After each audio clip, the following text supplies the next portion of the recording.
Hallelujah! How's it going, guys? My name is Blessious, and I just saw Star Wars Episode 8, The Last Jedi. And before I go into it, I'm not going to talk about spoilers until a certain mark, and I'll be sure to let you know. But for right now, I won't bring up anything that's spoilerific. I just want to give you guys my input behind it. I saw the movie without seeing any reviews or any person saying anything. I saw it technically the 14th at 7 p.m. earliest that I could see it in my town. And so this is not affected by anything that someone else is saying. I have no idea if it's being received well or if it's being received bad. This is just my raw opinion, and I'm going to go into it now with no spoilers. If you are a fan of The Force Awakens, you'll love this. If you're a fan of only the original trilogy, my God, I really think that you will like it.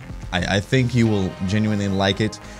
They say Star Wars movies are always like a rhyme. You know, everything kind of happens in a rhyme. Like what happens in Empire Strikes Back happens to Anakin in Attack of the Clones. You get what I'm saying? There's always like this rhyme, and you know, like we all saw like Crate, the Battle of Crate in the trailers, and you're like, oh, is this Battle of Hoth? The movie takes what you think you know and just tosses it. Like if Force Awakens set up like, oh man, this is kind of like A New Hope. This takes what that is and just says, no, we're playing by our own rules. And there's still some things that are like a rhyme, but I when I saw the movie, I got feelings of Return of the Jedi. Like my first movie I ever saw as a kid was Return of the Jedi when it came back into theaters, and I was blown away by the space battles and the conflict between Luke and Vader. And I was getting vibes of that, and then I was also getting vibes of like the darkness that Empire Strikes Back was. As a kid, I used to be frightened of Empire Strikes Back. I used to love it. I used to love to watch the Battle of Hoth, and then the asteroid scene was cool. And then as soon as you know Han gets into the frozen stuff, yeah. That's when I was like, it's a little dark. And as a kid, you don't want to see Luke get his hand chopped off. And that being said, if like I'm a person that actually likes the prequels, I don't hate it. I think they get too much shit for what the movies are. If you like the prequels, you'll love this. You will love this. There's homage to that. Not over the top. Like if you believe that prequels don't exist, you'll still enjoy the movie. But I think those that did watch the prequels, you will like it, especially if you have a musical ear. You'll notice that there are some like strings that are oddly reminiscent of the prequels, and that warmed my heart. Rian Johnson is a big fan of the prequels, the director and writer. So yeah, it was kind of cool hearing that. And there's also some things that you kind of see that kind of remind you. For me, there was a lot of use of CGI and practical effects, both together. I think everything was done well. I think it's a film that will age pretty well for everything that's going on. I feel like the acting was... There's parts where it's like Star Wars acting, not crapping on Hayden Christensen, but it was directed well. People say Hayden Christensen was a bad Anakin. I feel like he was a good Anakin, just poor direction. I really enjoy the movie, and the last thing that I will say is there's love letters to Carrie Fisher in there, and if you are a fan of Leia, this movie will bring a tear to your eye. That's not a spoiler, not anything. It's just, it is a nice love letter to Carrie Fisher. It's a love letter to people that love any part of Star Wars. and I really like it. I really like it. All right, that is that. To be honest, I don't know if I want to go into spoilers for you guys because I really find that this is a movie for you guys. If you like Star Wars, you'll love this. If you're a Scrooge at the prequels, I feel like you'll love this. If you didn't enjoy The Force Awakens, I think you would love this because it's not this, like what happened in Empire Strikes Back all the way through. It's its own movie.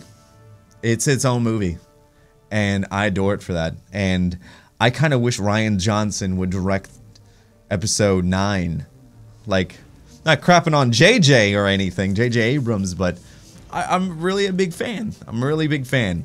All right, let's get spoilers.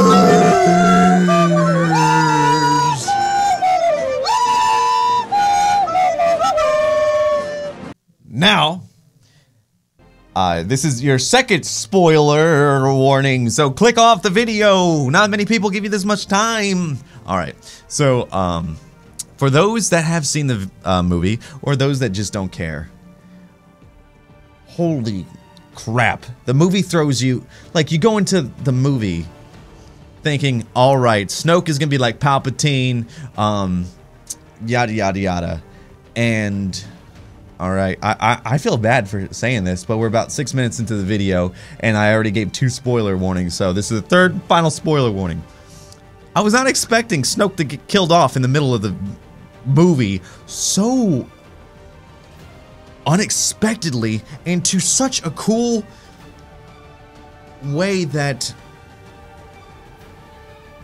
Rey and Ben Solo, Kylo, would like work together to kill his Praetorian guards.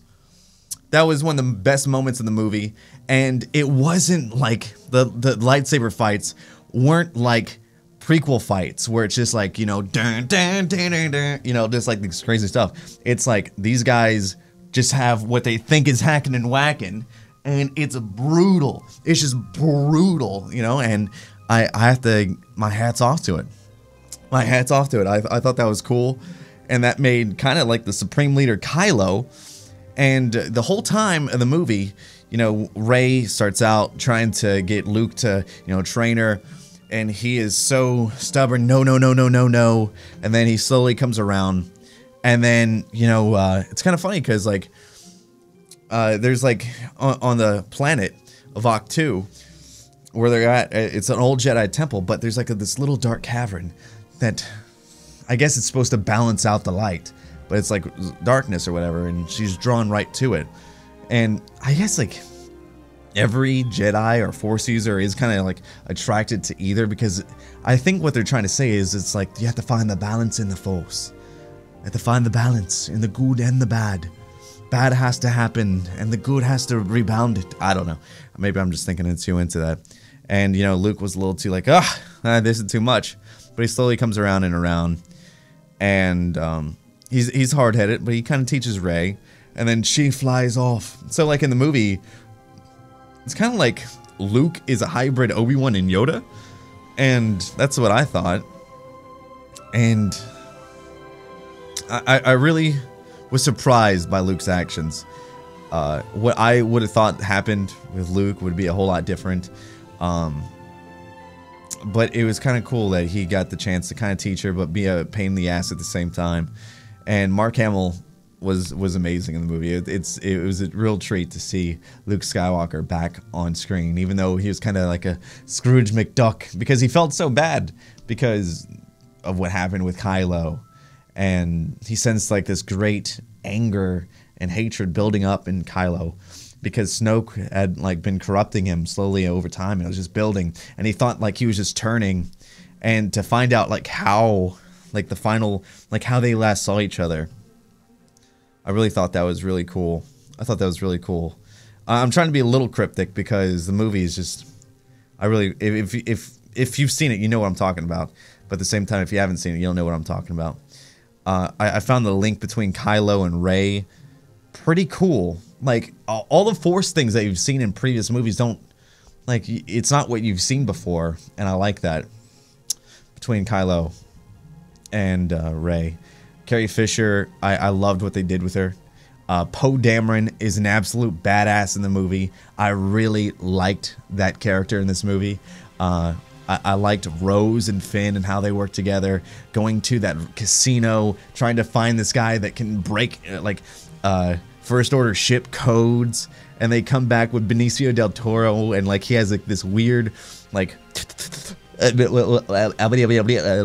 are the Porky Pigs things, like where he talks kind of like that, and it has a funny voice. And I really loved that a lot. And the lady that had the purple hair that was in Jurassic Park, like, you kind of don't like her, but like her character has like this nice payoff. I don't know. And like the end of the movie, I know I skipped a lot, but I'm kind of touching on everything. There's only so much you can cram into like almost a 10-minute video, but like the ending, when like, you know, everyone's on crate and like Luke's doing like this final stand, all these AT-ATs like formed up against him, and then Kylo's ship is looking down. They order to fire on him. Everything fires on Luke, and then Luke just like walks out like, oh hey, what's going on, dude? And it was just so badass. And then they confront each other, and then Kylo goes in for the kill. You see him slash his body, and you see Luke's turn around, and then Kylo tries to kill him again, only to find out he's a Force vision, and he's on his planet Vaktu doing like some like Zenyatta like Zen stuff, like just sweating out because it's such like a stretch for him, like to, you know, find the planet that they're on, but let alone like put that vision there.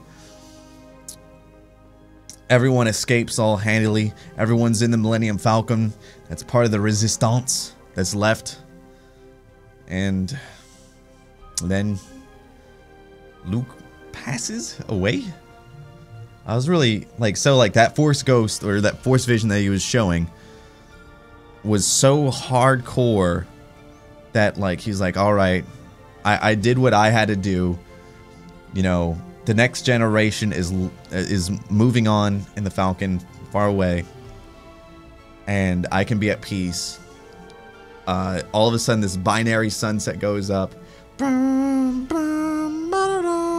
You get like the Luke Skywalker music for when he first saw like the binary sunset in Episode 4, and you're just like, my God. And it was a beautiful moment. And then he becomes one with the Force, and there's no like dry eye in the building. I really got teary-eyed at that. That was beautiful. I still don't know why he died, but I can kind of understand. It's kind of like Yoda. Like he's a hybrid of Yoda and Obi-Wan. And you probably noticed I didn't talk about something, but I think that scene kind of speaks for itself. If you get what I'm talking about. Hint, hint. Yeah. And like the final scene, it showed like, you know, like this kid that's back in the casino where like all the racing animals were, and like you see this kid that has this ability with the Force, and like that same music plays, and like it just brought a tear to my eye, man, because everyone, when they first saw Star Wars, wants to be that kid, man. Everyone does. And it kind of shows like, you know, like Star Wars right now is kind of like they're fading out. Like it's not about the Skywalkers anymore. Like anyone could have the Force. And I just thought that's like, it breaks my heart a little bit, because I want to see like the Skywalkers go on, because, you know, you love Anakin, you love Luke, and you love Leia, and you have kind of Ben, but like it's like, hey, this isn't a story about them. Yeah, like, you know, Ben Solo is still there, but it's like, hey, like there's gonna be more people with the Force, and kind of sets on saying like it's not all about the Skywalkers anymore. And as a kid, I think I would love that, but as an adult, I kind of don't love that, because, you know, I'm kind of stubborn and I want it to be about Luke, man. But again, You gotta pass the baton. And I think that's what the movie was. Also, when Kylo was like, I've seen, like, because they were like talking to Rey. She was like, they were talking to each other through the Force the whole movie, and Kylo's like, I saw your parents. They were nothing but junk traders, and they left you for scraps on Jakku. And so like at first I'm like, so is that the truth? But I think that's honest the truth. I think the whole movie is about, this isn't about the Skywalkers anymore. Ben's technically the last one, and well, and Leia, but I don't know how that's gonna turn out. And I don't know, that's gonna be real weird. I mean, the first scene with Luke, he throws away, you know, his old lightsaber. I just found that like, what? And the whole thing kind of set up like it's not about the Skywalkers anymore. And I don't know, I kind of got a tear in my eye talking about it, but that last scene, man, like that last scene, I don't know why that makes me all teary-eyed. I think it's because like that scene is like what I always wanted as a kid, you know, like no matter in your life, you know, you have those moments where you can just kind of wish things to you, like the Force, you know, like you might have it bad and you can just kind of wish that you do something, you know, like even if it's something as stupid as like cleaning your room, or you know, like someone's being a bully, you can just like Force push away. You always have that moment of just trying to use the Force. And that ending, man, like that kid, like they're telling the legend of Luke Skywalker, and like this guy breaks in and tells them to do their chores, and the kid just grabs with the Force this broom and starts brooming away. He looks up to the sky, and they look down on the ring, and it's like the sign of the rebellion, man. That was just beautiful, man. I know I'm kind of a baby for crying at that, but man, that really affected me, man. I thought that was beautiful. Anyway, that's my thoughts on Star Wars. I hope you enjoyed them. I hope I gave you enough spoiler warnings to get that deep with it. Yeah, I'm gonna end it here. If you like this video, please let me know. This is insane variety for the channel. I've been trying to break it up from just Destiny stuff, so if you really enjoyed it, please let me know. Until next time, guys, Cowabunga!